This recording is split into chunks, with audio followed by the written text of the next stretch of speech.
So let's talk about psychology matters, that lens for improving this process. I'm going to run the base case for you.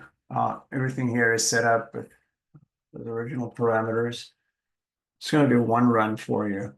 And I want to draw attention to the flow times here.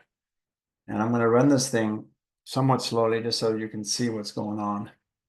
So maybe run it at 50 times. So there's the first flow time, 133. Then we jump up to 180, roughly the same. Then over 200. And then something higher than that. And I've got a fifth one on track A, but not on B. And the last one was closing on 300.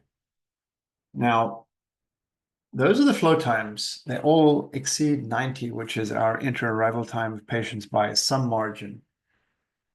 So my question is, can I adjust this cadence? Clearly, there's a bottleneck. There's a logjam here where patients coming in later in the day are just having massive waits, right? Close to 5 hours from arrival to completion of their surgery. So can cadence help here? Now, the reason why I connect this to psychology matters is this is a sort of an anxious time, right? You've got family and friends, and of course the patient waiting for this surgery to begin with these extended flow times. Most of this time is in fact waiting for the fifth patient and beyond. So if I were to slow down the cadence so that it sort of like better matches what the surgery is, what the workflow actually is sort of able to achieve, I can get them out of the waiting room. They can wait at home in more relaxed circumstances. So this is particularly going after the needs of patients. Also want to draw attention to sort of the well-being of employees here. And if there are ways of sort of building in rest, ensuring well-being, just the presence of rest in a very busy day can be sort of psychologically helpful to the providers as well. So I want you to bear that in mind as you design your processes. But let's just have a look at how this could play out. So the first one was come in at about 140. So what I want to try, just as a sort of a wild guess to start, I'm going to change the cadence to 120, but only on track A. I want to see how this plays out. So I can do a side-by-side versus B.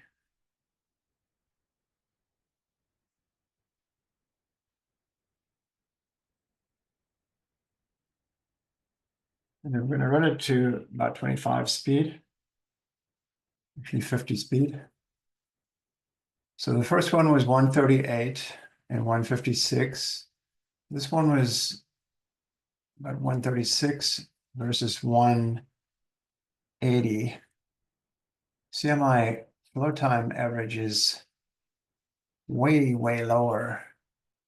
So I've got 5 and 4, but notice this, 136 versus 198. So these folks are, from time of arrival to getting done, 2 hours, 15 minutes versus 200 minutes here. That's a big deal. So I think that cadence idea doesn't change the surgery count, but that's the relationship there is complex. But what it is doing is it's really helping out the patients. Okay, we're actually waiting less. All right, so those are the 4 lenses. I've given you sort of like a marginal look, in other words, using the lens, only 1, maybe 2 factors. You're welcome to put them all together and try different combinations. And experimenting with this manually is certainly one approach you can take with this case. And I want to encourage you to at least implement what you think are sort of the most obvious recommendations to achieve a a good surgery count, as well as low flow times for the patients, as well as a workday that is survivable over the course of a lifetime for the providers. In our last clip, we're going to look at sort of automating the scenario selection using the built-in optimization tools.